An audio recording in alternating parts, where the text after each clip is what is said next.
Hello, dear student. Myself, Govind Spute, lecturer at Pravara Medical Trust, College of Pharmacy, Shogao.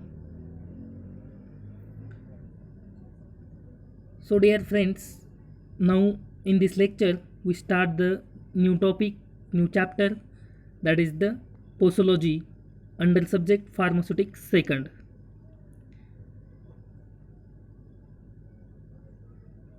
Now, discuss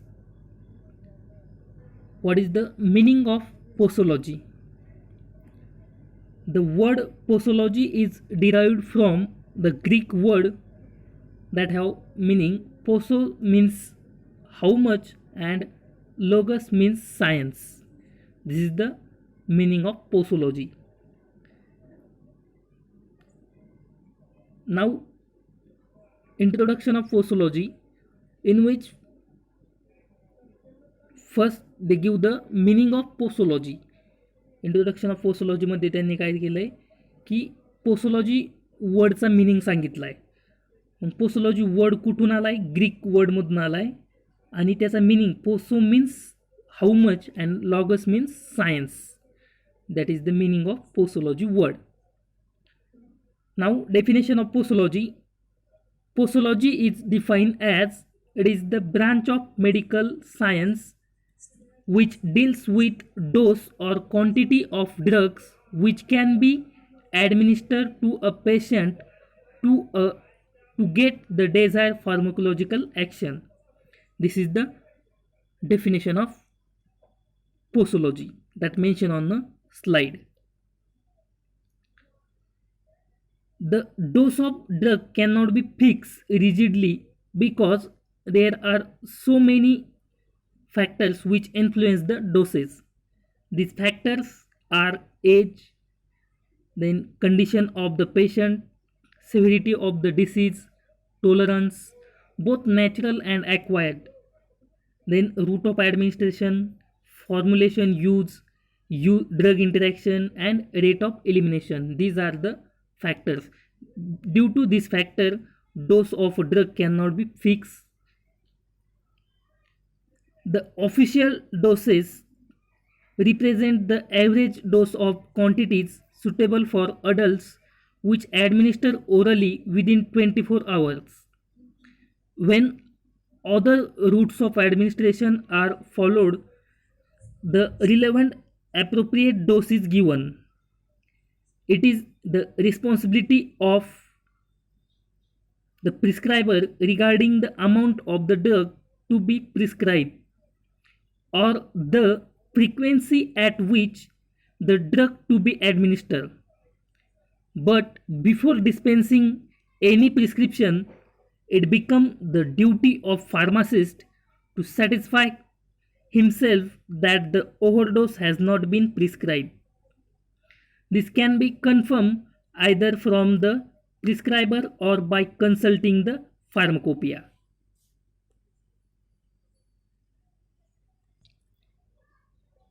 यामध्ये आपण पाहिलंय की posology म्हणजे काय. पोसोलॉजी हा वर्ड ग्रीकमधून आलेला आहे. त्याचा मिनिंग होतो poso means how much and logos always meaning science. हा त्याचा मिनिंग झाला. त्यानंतर आपण त्याची डेफिनेशन पाहिली. Posology is define as it is the branch of medical science. It is the branch of medical science which deals with dose or quantity of drugs. कशाची deals करते?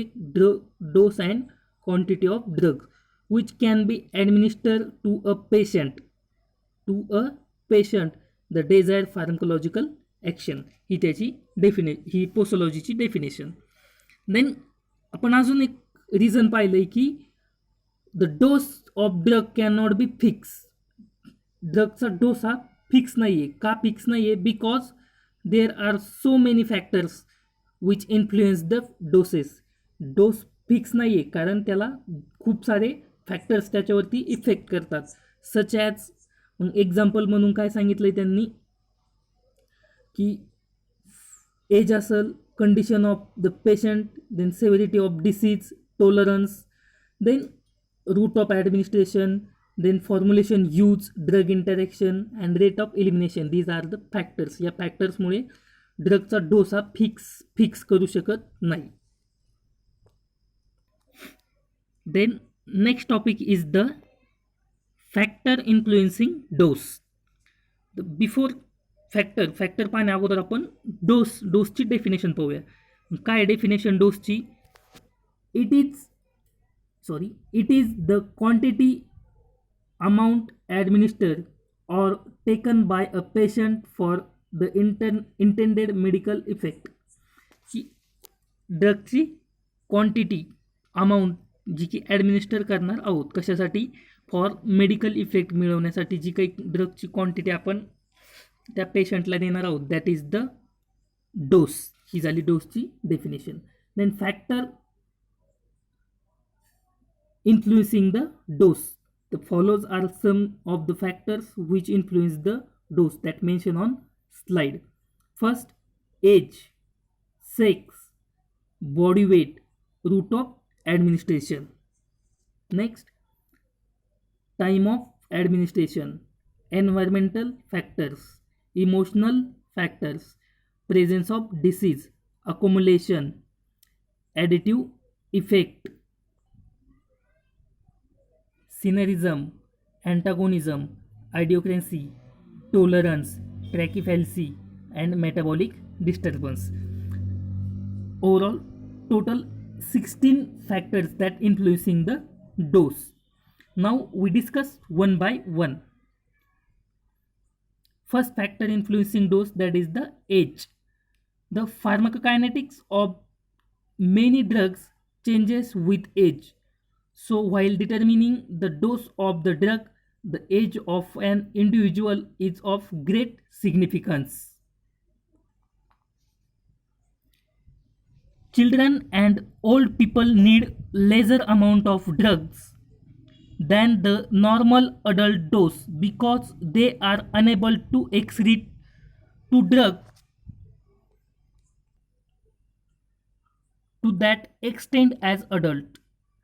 Children can tolerate relatively larger amount of belladonna, digitalis, and ethanol, whereas elderly patients are more sensitive to some drugs effect. For example, hypnotics, which may produce confusion state in them.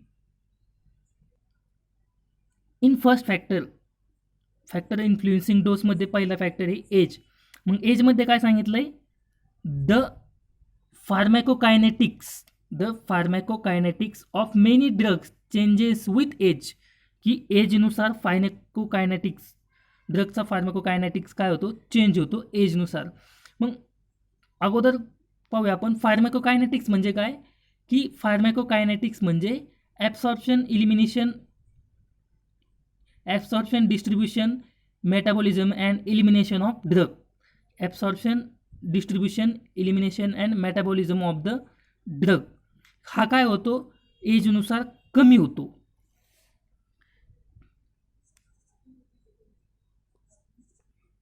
आणि EDME किंवा फार्मॅकोकायनेटिक्स effect कमी झाल्यामुळे children आणि elder peoples यांना dose ड्रगचा जो काही dose आहे तो आपण कमी देतो compare as a adult dose. त्याचं त्यांनी एक्झाम्पल सांगितलं आहे. Children can tolerate relatively larger amounts of belladonna. बेलोडोनाचा जर लार्जर अमाऊंट जर आपण डोस दिला तर children can get tolerate. And whereas elderly पेशंटमध्ये तोच डोस जर आपण दिला तर they have more sensitive to this effect. Then next factor is sex. Women do not always respond to the action of drug in the same manner as it is done in men. Morphine and barbiturates may produce more excitement before sedation in women. Special care in pregnancy. The strong purgatives such as aloes should be avoided during menstruation. Similarly, the drugs which may stimulate the uterine smooth muscle, for example, drastic purgatives, anti-malarial drugs, and ergot alkaloids are contraindicated during pregnancy.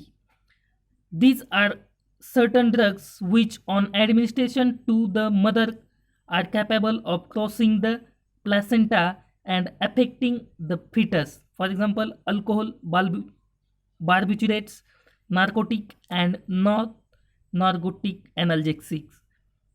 During lactation, the drugs like antihistamines, morphine, and tetracycline, which are excreted in milk, should be avoided or given very cautiously to the mothers who are breastfeeding the babies. या फॅक्टरमध्ये काय सांगितलं आहे की ज्या पद्धतीने मेन्सची body ड्रगला response करते त्या पद्धतीने वुमन्सची बॉडी ड्रगला रिस्पॉन्स करत नाही. देन लेडीजमध्ये स्पेशली केअर घ्यावं लागते व्हेन टेकन सम ड्रग्स. जर आपण लेडीजला जर काही ड्रग्स देत असोल तर ॲडमिनिस्ट्रेशन करत असोल तर लेडीची स्पेशल काळजी घ्यावी लागते ड्युरिंग प्रेग्नन्सी असेल, मेनिस्ट्रुएशन असेल. Then next factor is body weight. The average dose is mentioned either in terms of mg per kg body weight or as a total single dose for an adult weighing between 50 to 100 kg. However, the dose expressed in this fashion may not apply in case of obese patient, children and malnourished patients. It should be calculated according to body weight. Body weight या फॅक्टरमध्ये काय सांगितलं आहे की एक average dose mention केलेला आहे कोणत्या एज अडल्टसाठी, की पूर्ण अडल्टसाठी एक ॲव्हरेज डोस मेन्शन केलेला आहे की ज्यांचं बॉडी वेट 50 ते 100 kgच्या मध्ये आहे यांच्यासाठी एक ॲव्हरेज डोस मेन्शन केलेला आहे. पण तोच ॲव्हरेज डोस आपण ओबेस म्हणजे जास्त जाड पेशंट असेल त्यांना किंवा लहान मुलांना किंवा मलनरिशमेंट किंवा जे कुपोषित बालक आहेत त्यांना तोच ॲव्हरेज डोस आपण देऊ शकत नाही. त्यांच्यासाठी सेपरेट डोस आपल्याला कॅल्क्युलेट करावा लागतो according to their body weight. त्यांच्या बॉडी वेटनुसार आपल्याला एक सेपरेट डोस कॅल्क्युलेट करावा लागतो आणि तो डोस त्या पर्टिक्युलर पर्सनला ॲडमिनिस्ट्रेट केला जातो. The next factor is route of administration. Next fourth factor is route of administration. In route of administration, intravenous dose of drugs are usually smaller than the oral doses because the drug administered intravenously enter the bloodstream directly. Due to this reason, the onset of drug action is quick, the intravenous route, and this might enhance the changes of drug toxicity. The effectiveness of drug formulation is generally controlled by the route of administration. या फॅक्टरमध्ये काय सांगितलं आहे, जर आपण ड्रगचं administration इंट्राव्हेनसली करत असोल तर आपल्याला ओरलपेक्षा छोटा ड्रग किंवा कमी क्वांटिटीचा ड्रग घ्यावा लागतो. कारण का जेव्हा आपण इंट्राव्हेनसली ड्रग ॲडमिनिस्टर करतो तो directly reach in to the blood stream, तो डायरेक्टली ब्लड स्ट्रीममध्ये जातो आणि क्विक ऑनसेट ऑफ ॲक्शन दाखवतो, अगदी फास्ट ॲक्शन दाखवतो. त्यामुळे आपल्याला ड्रग हा रूट ऑफ ॲडमिनिस्ट्रेशन जर इंट्राव्हेनसली असेल तर ड्रगची क्वांटिटी, ड्रगचा डोस हा अगदी आपल्याला कमी घ्यावा लागतो compare to oral dose. Next factor is time of administration. The presence of food in the stomach delays the absorption of drugs. The drugs are more rapidly absorbed from the empty stomach. So the amount of drug which is very effective when taken before a meal may not be that much effective when during or after meals. The irritating drugs are better tolerated if administered after meals. For example, iron, arsenic and cod liver oil should be always given after meals. Time of ॲडमिनिस्ट्रेशनमध्ये काय सांगितलं आहे, the presence of food in the stomach delay absorption drugs. जर आपण स्टमकमध्ये food असताना जर drug घेतला तर ते फूड काय करतंय, त्या ड्रगची ॲब्सॉर्प्शन कमी करतंय. आणि जर एम्प्टी स्टमकनं जर आपण ड्रग घेतला तर त्या ड्रगचं ॲब्सॉर्प्शन खूप जास्त प्रमाणामध्ये होतं. मग डॉक्टर्स काय करतात, काही टॅबलेट्स आपल्याला एम्प्टी ड्रग पण घ्यायला लावतात किंवा काही टॅबलेट आफ्टर मील पण घ्यायला लावतात. Those drug show the irritating effect. मग असे ड्रग्स जे की इरिटेटिंग इफेक्ट किंवा irritating drugs that better tolerate if administer after meals, मग ते आपल्याला जेवणानंतर घ्यावं लागतात. फॉर एक्झाम्पल आयर्न सांगितलं आहे, arsenic and cod liver oils. Next factor is environmental factor. Delay lights is stimulant, enhancing the effect of stimulating drugs and diminishing the effect of hypnotics. Darkness is sedative. Hypnotics are more effective at night. The amount of barbiturates required to produce sleep during daytime is much higher than the dose required to produce sleep at night. Alcohol is better tolerated in cold environments than in summer. Environmental फॅक्टरमध्ये काय सांगितलं आहे की delay light stimulant, जे काही stimulant आहे, for example caffeine, स्टिम्युलंटचं CNS stimulant, for example caffeine. मग हे जे काही स्टिम्युलंट आहे that have more effect in day, हे काय करतात, जास्त इफेक्ट दाखवतात डेमध्ये. आणि हिप्नोटिक्स जे आहेत, hypnotics that show the minimum effect in day. आणि हिप्नोटिक्सला जास्त इफेक्ट केव्हा दाखवतात, hypnotics shows the more effect at night. Then amount of barbiturate to produce sleep. Barbiturates that is the drug that produce the sleep. Barbiturates नावाचा drug काय करतोय, sleep produce करतो. मग जर हा बार्बिच्युरेट्स नावाचा ड्रग जर आपण डेला घेतला आणि नाईटला घेतला तर दोन्ही वेळेस तो काय प्रोड्यूस करणार आहे, स्लीप. पण जेव्हा आपण हा डेला घेतो तेव्हा त्याची क्वांटिटी, त्याचा डोस जो आहे आपल्याला जास्त घ्यावा लागतो कम्पेअर ॲज नाईट. नाईटच्या डोसपेक्षा डेचा डोस कसा असणार आहे, त्याचा जास्त असणार आहे. Then alcohol is better tolerated in cold environment than in a summer. Then next factor is emotional factors. The personality and behavior of the physician many influence the effect of drugs, especially the drugs which are intended for use in a psychotic disorder. The females are more emotional than males and require less dose of certain drugs.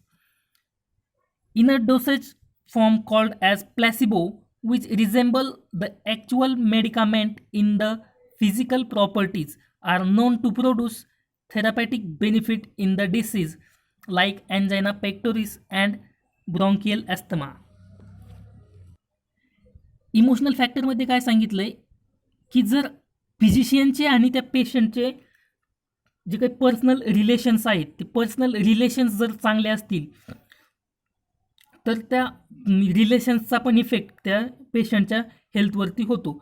जसं की एखाद्या फिजिशियनने जर एखाद्या पेशंटला जास्त motivate केलं आहे किंवा तुम्ही लवकर बरे होताल असे वेगवेगळे एक्झाम्पल सांगून जर मोटिवेट केलं तर that effect on that particular patient health, त्या पर्टिक्युलर पेशंटच्या हेल्थवरती पण त्याचा इफेक्ट होतो. आणि कम्पेअर ॲज मेनच्या कम्पेअर फिमेल्स मोर इमोशनल असतात, मग त्यामुळे त्यांना they require the less dose of certain drugs, त्यांना कमी डोस लागतो. देन काही कंडिशनमध्ये doctor physician use the placebo नाव यूज करतात. म्हणजेच काय, इट मीन्स प्लॅसिबो म्हणजे थोडक्यात that have no therapeutic value. Also placebo means inert dosage form हा पण दिला जातो. आणि actual medication, in the actual medication the physical properties are known and that produce the therapeutic benefit in like disease angina pectoris and bronchial asthma. We revise once again.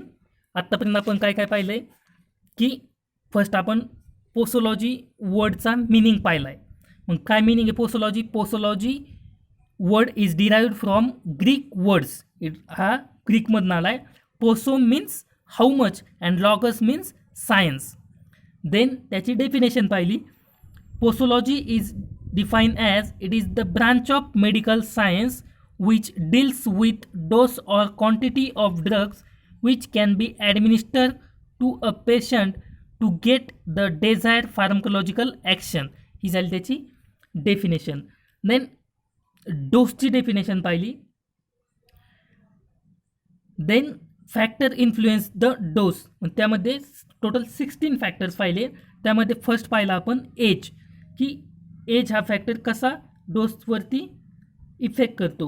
मग एजनुसार काय होतं, फार्माकोकायनेटिक्स change होतात आणि त्यामुळे चिल्ड्रन आणि Elder पीपलला जो काही adult dose आहे तो अडल्ट डोस दिला जात नाही. कारण का की they unable to excrete to drugs the extent as adults. Then next factor पाहिला सेक्स. जेवढे ह्युमनची बॉडी रिस्पॉन्स करते तेवढी वुमनची बॉडी रिस्पॉन्ड करत नाही. आणि administration of drug in male in वुमनमध्ये जर ड्रगचं ॲडमिनिस्ट्रेशन करायचं असेल तर आपल्याला स्पेशल केअर घ्यावी लागते. जसं की ड्युरिंग मेन्स्ट्रुएशन असेल किंवा प्रेग्नन्सी असेल किंवा लॅक्टेशन असेल यामध्ये. मग ड्युरिंग मेन्स्ट्रुएशन काही ड्रग्ज आपल्याला अवॉइड पण करावं लागतात. For example purgative drug such as aloes. हे ड्रग आपण मेन्स्ट्रुएशनमध्ये देऊ शकत नाही. Then some drugs which may be stimulate the uterine smooth muscle और गॅस्ट्रिक पर्गेटिव्ज और antimalarial drugs and which ergot alkaloids are contraindicated during the pregnancy. Then next factor पाहिला आपण बॉडी वेट, की नॉर्मल अडल्ट पर्सनला ज्याचं body weight 50 ते 100 kgच्या मध्ये आहे त्यांना एक आयडियल किंवा एक ॲव्हरेज डोस मेन्शन केलेला आहे, तो आपण डोस देऊ शकतो. पण जे पेशंट जाड आहेत किंवा लहान मुलं आहेत किंवा कुपोषित मुलं आहेत त्यांना तो आयडियल डोस किंवा मेन्शन केलेला डोस आपण देऊ शकत नाही.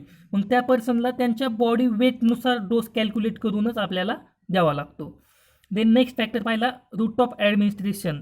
मग जर आपण इंट्राव्हेनसली ड्रग देत असोल तर तो इंट्राव्हेनसली ड्रग जर देत असेल तर we require the less quantity of drugs compare as a ओरलपेक्षा कमी डोसची क्वांटिटी किंवा लागते.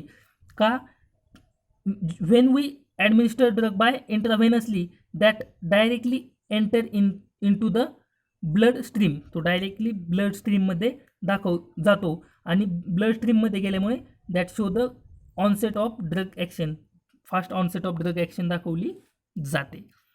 देन नेक्स्ट फॅक्टर पाहिला आपण टाईम ऑफ ॲडमिनिस्ट्रेशन, की जर एम्प्टी स्टमक असेल तर ड्रगचं ॲब्सॉर्प्शन फास्ट होतं आणि जर स्टमक विथ स्टमकमध्ये जर फूड असेल तर ॲब्सॉर्प्शन काय केलं जातं, काय होतं, डिले होतं.